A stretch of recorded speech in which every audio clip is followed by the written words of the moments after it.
2024లో ఎవరు సీఎం అవుతారు? పవన్ కళ్యాణ్ అనుకుంటున్నాను. అంటే ఇప్పుడు టీడీపీ ప్లస్ జనసేన కలిసి చేస్తుంది కదా. అవును. అంటే జనసేనకి ఎక్కువ సీట్లు వచ్చే అవకాశం ఉందని అనుకుంటున్నాం. ఎందుకంటే పవన్ కళ్యాణ్‌కున్న ఇప్పుడు ప్రస్తుతానికి ఉన్న ఫాలోయింగ్ 2014 నుంచి అతను చేస్తున్న ఇదంతా చూసి పవన్ కళ్యాణ్ వస్తాడని అనుకుంటున్నాను. వైసీపీ అనేక హామీలు ఇచ్చి నెరవేర్చమంటుంది. హామీలు ఇచ్చారు గానీ ఏవి నెరవేర్చినట్టయితే ఏం కనిపించట్లేదండి. ఎగ్జాంపుల్ ఐటీ సెజ్ చూసుకుంటే ఇప్పటికి ప్రస్తుతానికి ఐటీ సెజ్ 2014 నుంచి చంద్రబాబు నాయుడు ఎలా డెవలప్ చేశారో అది అలానే ఉంది తప్ప ఇంకా అక్కడి నుంచి అసలు డెవలప్‌మెంట్ అనేది లేదు అసల. డెవలప్మెంట్‌కి చంద్రబాబు నాయుడు కావాలంటారా? ఖచ్చితంగానండి. ఇద్దరు కలిసి చేస్తున్నారు కాబట్టి వాళ్ళిద్దరూ కలిసి స్టేట్‌ని డెవలప్ చేస్తారని అనుకుంటున్నాం. మరొక వైపు ఇటు ఐటీ శాఖ మంత్రి అనేక ఉద్యోగాలు తీసుకొచ్చి దాదాపు 13 లక్షల పెట్టుబడి తీసుకొచ్చామంటున్నారు.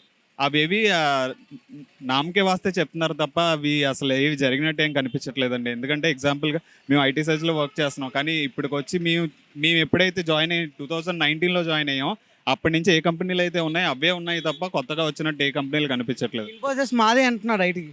అది ఎప్పుడో ముందే ఒప్పందం అయిపోయి ఉన్నది ఇప్పుడు వచ్చింది అంతే తప్ప దానికి వీళ్ళు చేసిందైతే ఏం లేదండి. ఎవరు కోటేస్తారమ్మా మీరు? చంద్రబాబు నాయుడుకి. ఎందుకు చంద్రబాబు నాయుడు?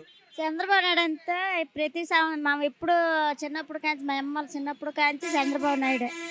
జగన్మోహన్ రెడ్డికి ఓటు వేసినా కూడా ప్రజలకి కొంతమందికి న్యాయం చేస్తాను, కొంతమందికి అన్యాయం చేస్తాను. ఇప్పుడు వచ్చి అందరూ ఇల్లులు పెట్టారంతా అందరికీ వచ్చాయి.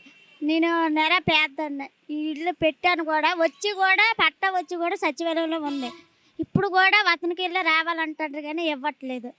ఎందుకు ఇవ్వట్లేదు? అది ఎందుకనేది మనకు తెలియదు. అంటే సచివాలయంకి వెళ్ళి అడిగితే అతను అంటారు లేదమ్మా అతనికి వెళ్ళి ఇంకా రాలేదు, వచ్చాక చూద్దాంలే అన్న మాటే. కానీ ఇప్పుడు 2 సంవత్సరాలు బట్టి అదే మాట మీద ఉన్నారు. అందుకు కాబట్టి చంద్రబాబు జగన్మోహన్ రెడ్డి ఓటు వేయాలన్నా ఏదేయాలన్నా ఇప్పుడు కూడా వేసినా మాకు ఇస్తాడో ఇవ్వడో అది నమ్మకం మాట.